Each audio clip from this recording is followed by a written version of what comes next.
കൃഷ്ണ ഗുരുവായൂരപ്പ. ഇന്ന് ഞാൻ വന്നിരിക്കുന്നത് ഗുരുവായൂർ അമ്പലത്തിലെ സർപ്പക്കാവ് അതിനെ പറ്റിയിട്ടാണ്. കുറച്ച് പേര് ചോദിച്ചു, അപ്പോൾ അതിനെപ്പറ്റി പറയാനാണ്. സർപ്പക്കാവുണ്ട്, നമ്മളെ കിഴക്കേ നടയിലാണ്. കിഴക്കേ നടയിൽ കൗസ്തുഭം ബിൽഡിംഗ് ഉണ്ട്. അതായത് നടപ്പന്തലെ ഒരു പകുതിയോട് മുക്കാൽ ഭാഗത്ത് എത്തുമ്പോൾ വാഹന പൂജയൊക്കെ നടക്കുന്ന അവിടെ.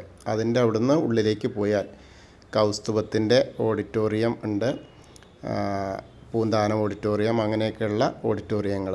അതിൻ്റെ അടുത്തായിട്ടാണ് കാവുള്ളത്.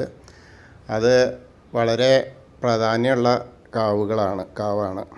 പൂജകളുണ്ട്. പൂജകളെന്ന് പറഞ്ഞാൽ മീനമാസത്തിലെ അത്തം നക്ഷത്രത്തിലാണ് പ്രതിഷ്ഠാദിനായിട്ടുള്ളത്. പിന്നെ കന്നിമാസത്തിലെ ആയില്യം. പിന്നെ 3 പൂജകളാണുള്ളത്. മൂന്നാമത്തെ ആയിട്ട് വരുന്നത് വൃശ്ചികം 1.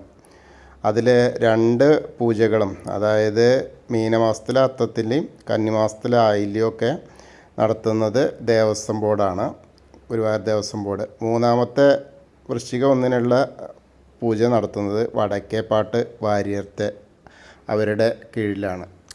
കാരണം അവരുടെ ആയിരുന്നു ആ സ്ഥലം. അതങ്ങനെ ദേവസ്വത്തിന് വിട്ടുകൊടുത്തത് കാരണം പൂജ, അതിലൊരു പൂജ ഇന്നും അവരുടെ ആളുകളായിട്ടാണ് നടത്തുന്നത്.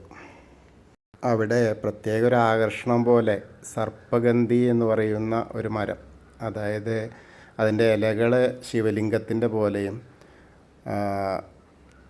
വലിയ കായകളൊക്കെയാണ്. നല്ല രസമായിട്ടുള്ളൊരു, കാണാൻ രസമുള്ള മരമാണ് മുന്നിലുള്ളത്. ശരിക്ക് പാമ്പുംകാവിനൊക്കെ പറ്റുന്ന ആ ഒരു കാഴ്ച തന്നെയാണ്. ഇന്നിപ്പോൾ തുള്ളലൊക്കെ ഉണ്ടായിരുന്നു, അത് നമുക്ക് എടുക്കാൻ പറ്റിയില്ല. അങ്ങനെയൊക്കെയുള്ള കാര്യങ്ങളുണ്ട്. ഇത്രയൊക്കെയാണ് പറയാനുള്ളത്. എന്താ വെച്ചാൽ ഗുരുവായൂർ അമ്പലത്തിൻ്റെ തൊട്ടടുത്ത് തന്നെയാണ് സർപ്പക്കാവ് എന്നുള്ളതാണ്. ഹരേ കൃഷ്ണ.